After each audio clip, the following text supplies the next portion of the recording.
আমাদের ঈমানকে খাঁটি করতে হবে। কি খাঁটি করতে হবে? ঈমানকে। ঈমানের মধ্যে যদি ভেজাল থাকে, ঈমানের মধ্যে যদি ত্রুটি থাকে, তাহলে এই ঈমান নিয়ে জান্নাতে প্রবেশ করার সুযোগ নাই। আমরা সবাই যেহেতু জন্মসূত্রে মুসলমান, আমরা সবাই যেহেতু মা বাবার সূত্রে মুসলমান, সেজন্য আমাদের ঈমানের কি অবস্থা সেটা যাচাই করা, বাছাই করা, খোঁজ খবর নেওয়ার সুযোগ আমাদের হয় নাই। প্রিয় ভাইরা আমার, আমরা ছোটবেলায় মক্তবে বা মসজিদে শুনছি বা পড়ছি কালিমায়ে তৈয়বা, লা ইলাহা ইল্লাল্লাহ মুহাম্মাদুর রাসূলুল্লাহ। এটা বললে আমরা মনে মুসলমান হয়ে গেলাম, শেষ। এরপরে মরণ পর্যন্ত আর আমাদের ঈমান কি আছে না চলে গেছে, ঈমান কি থাকলো না ভেঙে গেল, এটার কোনো খোঁজ খবর আর আমাদের নাই। খুব ভালো করে একটা কথা শুনে রাখেন, আমাদের সমাজে বহু মুসলমান আছে যারা মসজিদে যায়, নামাজও পড়ে, অথচ তার কোনো কথার কারণে, তার কোনো ভুল বিশ্বাস মনের ভিতরে থাকার কারণে, তার কোনো ভুল কাজের কারণে সে ঈমান থেকে খারিজ হয়ে গেছে বা ইসলাম থেকে খারিজ হয়ে গেছে, তার ঈমান ভেঙে গেছে, অথচ সে জানেও না। আপনারা কি জানেন যে ঈমান ভাঙে নাকি ভাঙে না? ভাঙে। তাহলে যদি ভাঙে বলেন, তাহলে এই সামনে যারা আছেন দুইজন মানুষ অন্তত বলেন আমাকে, ঈমান কয় কারণে ভাঙে বলেন। সাথে সাথে জোগাড় দেওয়া সোজা, সবার সাথে তালে তালে তো বলে ফেলাইছেন ভাঙে। এবার বলেন কয় কারণে ভাঙে? আলহামদুলিল্লাহ, ঈমান কয় কারণে ভাঙে আপনারা কেউ জানেন না। ওই ছেলে বলে 7 কারণে। এই অজুর ঈমানের জায়গায় অজুরে নিয়ে আসছে। অজু করলে আপনাদের এলাকায় অজু কি চিরকাল থাকে নাকি ভাঙে?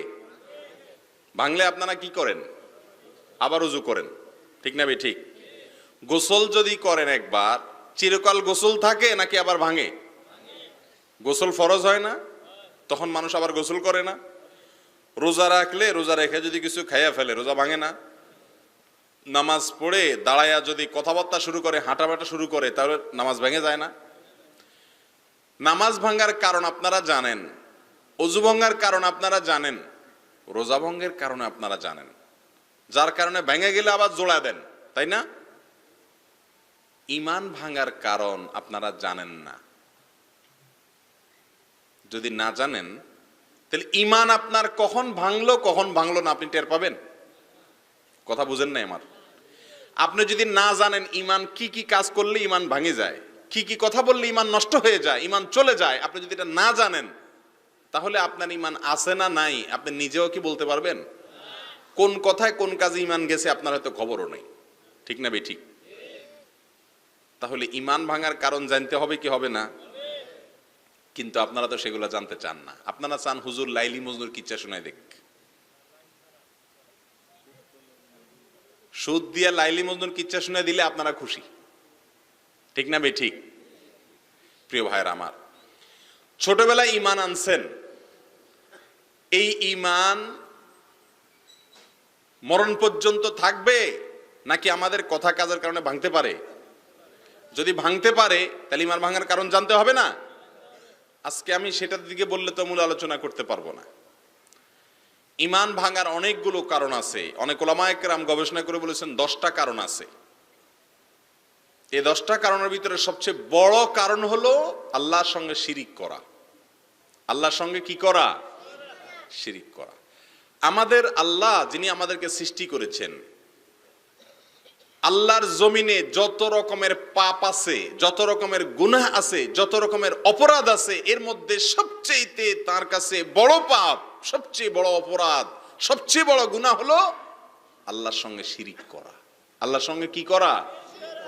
শিরিক করা। শিরিক করা মানে বুঝেন আপনারা কি?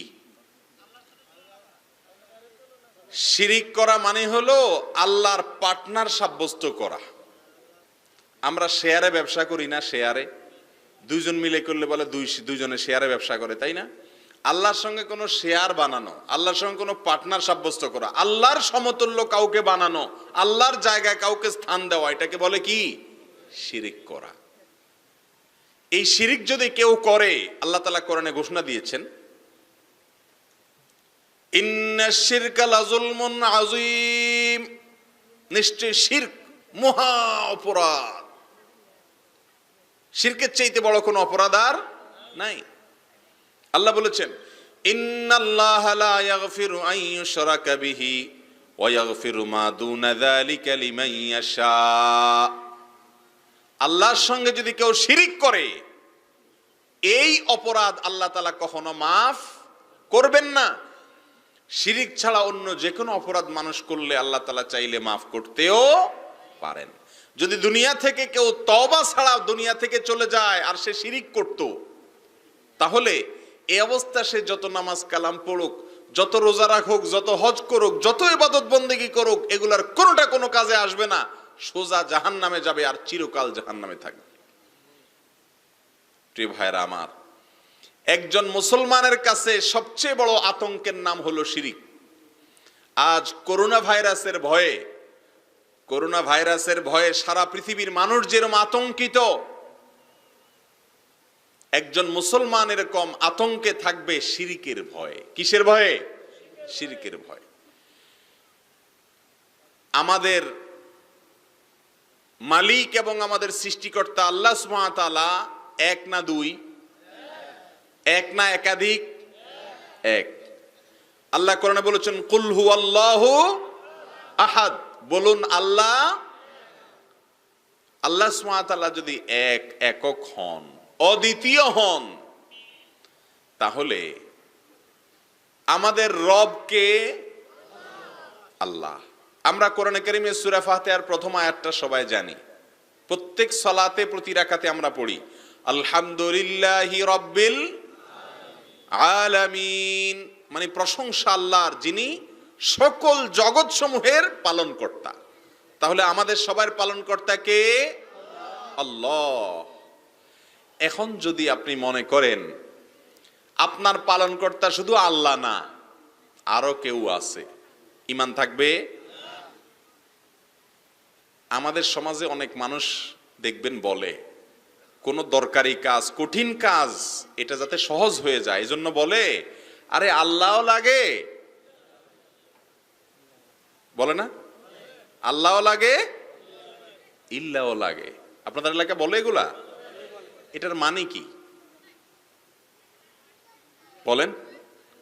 এটার মানে হলো কোন একটা কাজ হওয়ার জন্য উপরে তো আল্লাহ আছে, আল্লাহও লাগে, শুধু আল্লাহ হয় না, সাথে কি লাগে? দুনিয়ার ইল্লাহও লাগে, মানে উসিলাও লাগে। এই না এটার অর্থ? আপনি নামাজে পড়তেছেন কি আর মুখে বলতেছেন কি? নামাজে বলতেছেন আলহামদুলিল্লাহি রাব্বিল আলামিন, প্রশংসা করছি ওই আল্লাহর যিনি সমস্ত জগৎ সমূহের পালনকর্তা। সকল জগৎ সমূহের পালনকর্তা কে? আল্লাহ।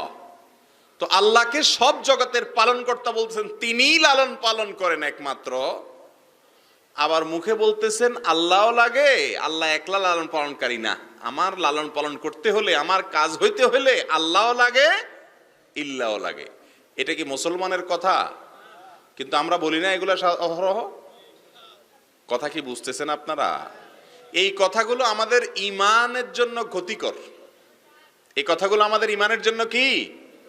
মুসলমান বলবে আল্লাহই আমার জন্য যথেষ্ট, হাসবি আল্লাহ। মুসলমান কি বলবে? হাসবি আল্লাহ। আরাবিয়ানরা, বিশেষ করে সৌদি আরবের নাগরিকেরা কথায় কথায় বলে হাসবি আল্লাহ, মানে আল্লাহ আমার জন্য যথেষ্ট, আর কেউ না হলেও কোনো অসুবিধা। যদি আল্লাহ যদি কারোর সাহায্য করতে চান, পৃথিবীর সমস্ত মানুষ যদি তার ক্ষতি করতে চান, ক্ষতি করতে পারবে? আল্লাহ যদি কারোর ক্ষতি ফয়সালা লিখে রাখেন তার নসিবে, আর পৃথিবীর সমস্ত মানুষ তাকে ক্ষতি থেকে বাঁচাইতে চায়, বাঁচতে পারবে? তাহলে মুসলমান যদি বলে আল্লাহও লাগে, ইল্লাহও লাগে, মানে শুধু আল্লাহ পারে না, সাথে ইল্লাহও লাগে, এই কথা কি মুসলমানের বিশ্বাসের সাথে মিলে? কথা বলেন না। তাহলে এসব কথা বলা যাবে? বলা যাবে না। বলতে হবে হাসবি আল্লাহু ওয়া নি'মাল ওয়াকিল, হাসবুনাল্লাহ, আল্লাহ আমাদের জন্য যথেষ্ট। যখন কোন যুদ্ধে সাহাবীরা ভয়ে তটস্থ, কাফের বাহিনী অনেক, অস্ত্র শস্ত্রে সজ্জিত, নিজেদের কাছে কিছু নাই, তাদের মনটা ছোট, তখন তারা বলে উঠলেন হাসবুনাল্লাহ, আল্লাহ আমাদের জন্য যথেষ্ট। তারা আমাদের মতো বলেন নাই আল্লাহও লাগে ইল্লাহও লাগে, বাঁচবো কেমনে, আল্লাহ তো আছে বুঝলাম, সাথে আমাদের কি লাগবে? এটা কি মুসলমানের কথা? আমাদের সৃষ্টিকর্তা কে? আমাদের পালনকর্তা কে? আল্লাহর সঙ্গে আর কেউ আমাদেরকে লালন পালন করে? শুধুমাত্র একমাত্র লালন পালন করেন কে? আল্লাহ। এর নাম তাওহীদ। এর নাম কি? একত্ববাদে বিশ্বাস করা। আমাদের পালনকারী কয়জন? কয় সত্তা? এক সত্তা। এক। দুইয়ে পালে না, তিনে পালে না, একাধিকে পালে না, পালে কতয়ে? একে। তিনি কে? আল্লাহ। অনেক সময় কোনো গুরুত্বপূর্ণ কাজ নিয়ে কোনো নেতার কাছে গেলে মানুষ বলে, নেতারে খুশি করার জন্য, পাম দেওয়ার জন্য বলে আর কি, বলে নেতা সাহেব আগে আল্লাহ পিছে আপনি। বলে কি বলে না? আপনাদের এলাকায় বলে না এগুলা? আগে আল্লাহ পিছে আপনি, মানে আল্লাহ দিয়ে তো শুধু হবে না, আগে আল্লাহ আছে, আপনি কি আছেন, পিছে আছেন, দুজন মিলে আমার কাজটা হবে, এই না এটার অর্থ? এই অর্থ কি কোনো মুসলমানের ইমানের সাথে যায়? অথচ এসব কথা আমরা বলি না। ইমান এসব কথার সাথে ডাইরেক্ট সরাসরি মানুষ মুশরিক হয়ে যাবে না, ভয়ের কারণ নাই ডাইরেক্ট, কিন্তু এগুলা শিরকে আসগর, ছোট ছোট শিরক, বলার ভুল, যেটা বিশ্বাসের সাথে বিপরীত হয়, এগুলো করতে করতে করতে আস্তে আস্তে মানুষ বড় শিরকের দিকে চলে যায়, ইমান হারা হয়ে যায়। অতএব সাবধান হওয়া লাগবে কি লাগবে না? অনেক সময় বলে যে আগে আল্লাহ, পাশে তুমি, পিছে তুমি, আগে আল্লাহ পরে তুমি, অর্থাৎ আল্লাহও লাগবে তোমাকেও লাগবে। মুসলমান সেটা বলবে না। মুসলমান বলবে বিপদে পড়লে আল্লাহ আমার জন্য যথেষ্ট, আমি দুনিয়ার বিভিন্ন উপায় মাধ্যম বাঁচার জন্য খুঁজবো ঠিক আছে, কিন্তু আমার বিশ্বাস থাকবে একমাত্র আমার সমস্যার সমাধান করার মূল ক্ষমতা কার হাতে? আল্লাহর হাতে। তিনি আর কারোর হাতে সেটা ন্যস্ত করেন নাই। এসব কথার কারণে আমাদের ঈমান অনেক সময় হারায় যাওয়ার ভয় থাকে, আশঙ্কা থাকে। আল্লাহ তাআলা আমাদের ঈমানগুলোকে হেফাজত করার তৌফিক দান করুন। প্রিয় ভাইরা আমার, আমাদের সমাজে এরকম কথার ভুল যেরকম আছে, কাজেরও ভুল আছে। যেমন কেউ যদি মনে করে যে